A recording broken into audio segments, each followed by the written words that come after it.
Hi, OJ. Have you ever trusted someone so deeply only to find out they were kneeling at the feet of something far darker than you imagined? I thought I was chasing a blessing, but what I saw that day, it still haunts me. They told me to close my eyes and believe, but when I opened them, I saw my own pastor bathing in the blood of a dove. And that was only the beginning.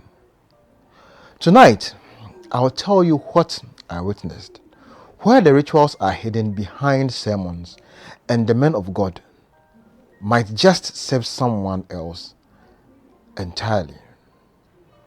This is not fiction. This is not a movie.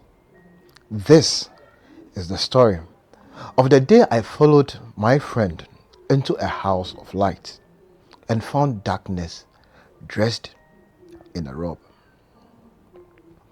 You see, Oye, life has battered me to a point where hope felt like a cruel joke. I wasn't looking to be rich for vanity's sake. All I ever wanted was to rise and use what I had to help my community.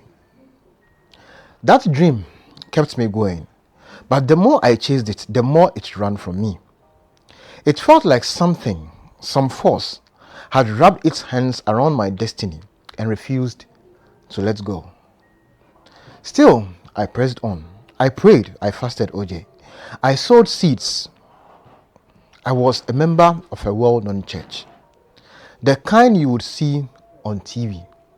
The pastor is famous, the crowd overflowing, miracles raining like Hamatan dust in December. And I waited for my turn.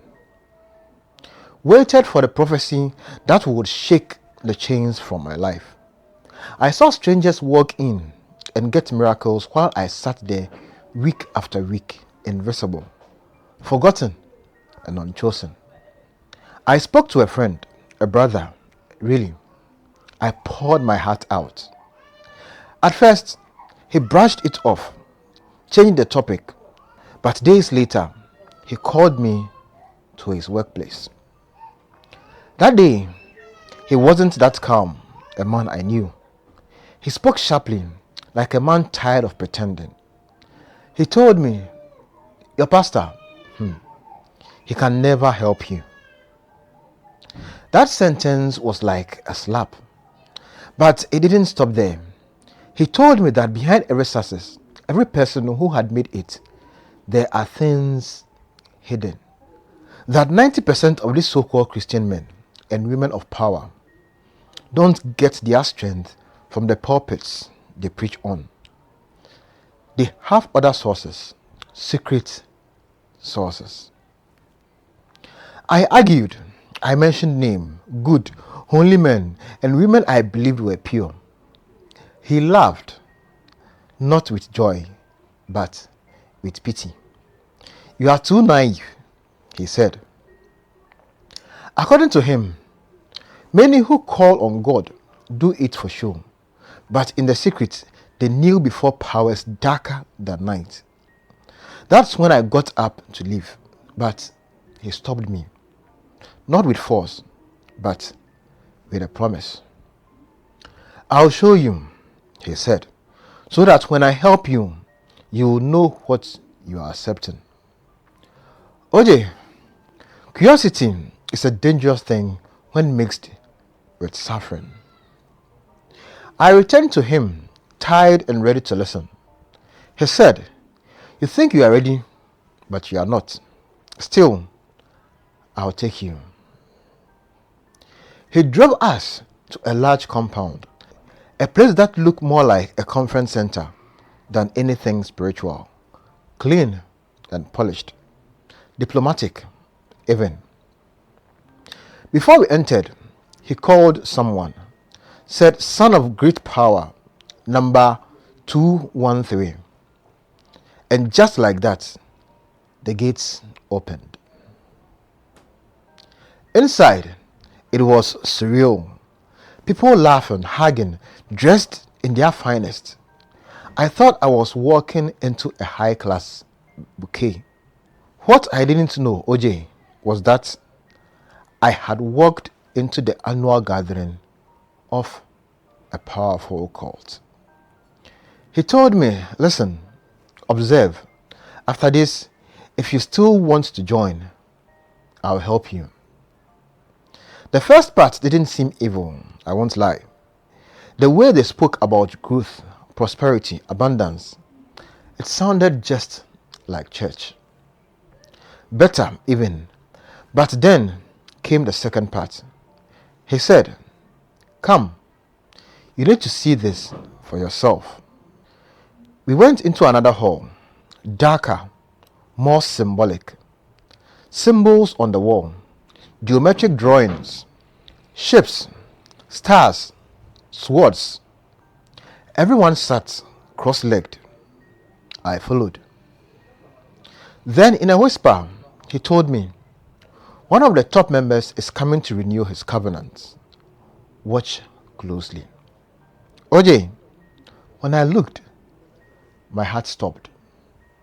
It was my pastor. The same man who shouted fire on Sunday. The one who cried crocodile tears on the pulpit. He walked up the altar, knelt down, and a man in robes touched his shoulders with a sword. Then they killed a dove, sprinkled its blood on him while chanting, you shall not lack. You are a faithful servant of the great provider.